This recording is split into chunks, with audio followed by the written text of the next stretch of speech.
Welcome to Doreen's Money Moments, where you'll discover insider secrets on how to save time, energy, and money when buying, selling, refinancing, renovating, and maintaining your home.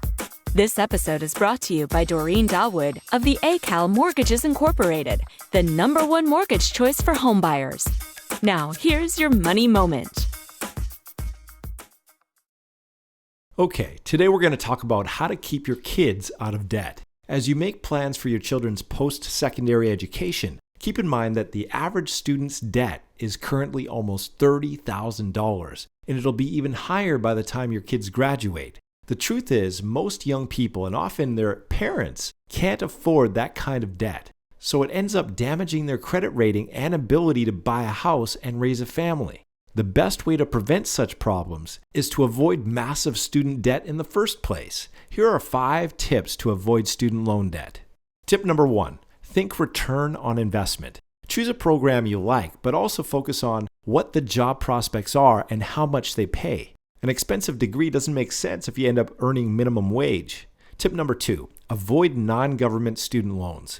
Even government loans can lead to major debt problems. But when you get into private loans, the interest rates are usually much higher and there's less repayment flexibility.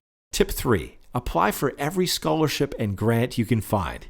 Even if your marks weren't fabulous and your parents aren't poor, you may still qualify for aid. Some scholarships are based on volunteerism, community interest, non-academic skills, etc. Talk to a guidance counselor or financial aid office and do lots of research. Tip number 4, find a school that's looking for someone like you. Each school has its own selection criteria based on student talents, interests, background, needs, etc. Finding the one school that really wants you can result in reduced fees, scholarships, and other perks. But be sure to discuss all this with the school before you enroll. That puts you in a much stronger negotiating position.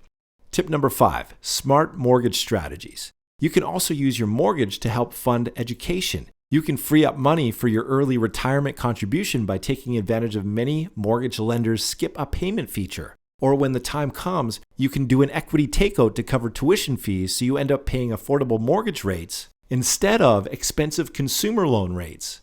Bottom line, make student loans your absolute last resort, even if that means working for a year before going to school or taking a part-time job while you're learning. For more information on how to use your home equity to fund your kids' education, call us today. Thank you for tuning in to this episode of Doreen's Money Moments. If you have any questions or comments, please call Doreen today at 647-982-6711.